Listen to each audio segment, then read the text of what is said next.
ఇక్కడ హాజరైనటువంటి మీ అందరికీ చిన్నపిల్లలు, ఈరోజు మనందరం స్వాతంత్ర దినోత్సవాన్ని జరుపుకుంటున్నాం.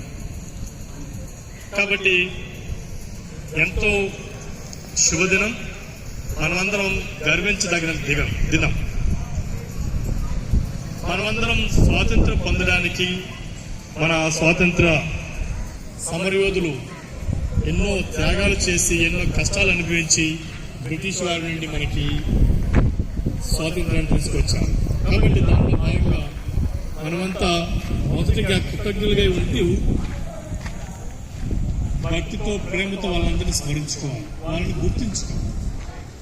అందుకని ప్రతి సంవత్సరం ఆగస్టు 15న ఇదిగో ఎంతో సంబరంగా జెండావందనం చేస్తూ అనేక సంబరాలు చేసుకుంటూ మనం కూడా నిజమైన భక్తిని, దేశభక్తిని అలవర్చుకుంటూ మంచిగా చదువుకుని మన దేశాన్ని, మన జీవితాన్ని మెరుగుపరుచుకునే భాగంగా మనందరం ఈరోజు ఆలోచిస్తూ ముందుకు పోతున్నాం.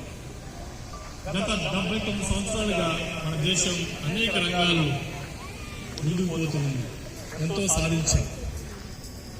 ఇదంతా స్వాతంత్ర సమరయోధులు, అలాగే మన మాతామహులు వారు మన కోసం చేసిన కళలు. కాబట్టి దీనిలో భాగంగా ఎంతో మంది కృషి చేశారు. వారందరికీ మనం ధన్యవాదాలు చేయాలి. ఎందుకంటే వారందరూ మన కోసం, మన స్వప్నాల కోసం పాటుపడ్డారు. ఈరోజు మీరందరూ ఎక్కువ ఉన్నారంటే, మనమందరం దీన్ని స్మరించుకుంటున్నామంటే వారు పెట్టిన చలవే.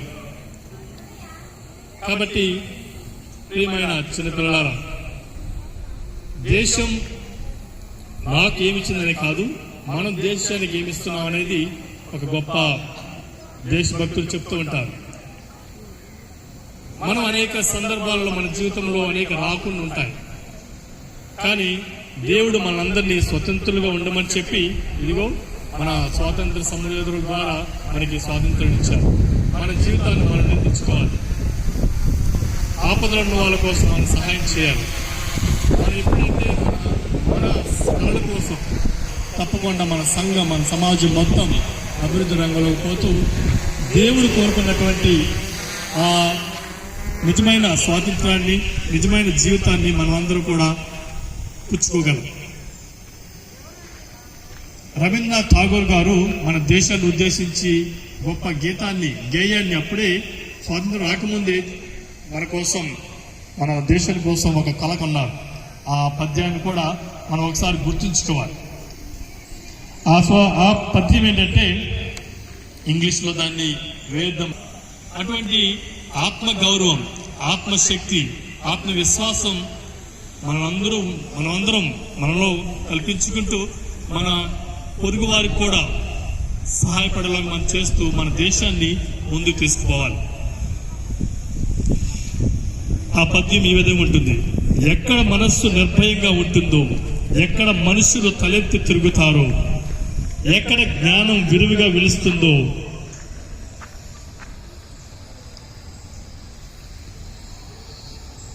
సంసారపు గోడల మధ్య ఎక్కడ భాగాల కింద ప్రపంచం విడిపోలేదు, ఎక్కడ సత్యంతరాలలోంచి పలుకులు బయలు వెడుతాయో,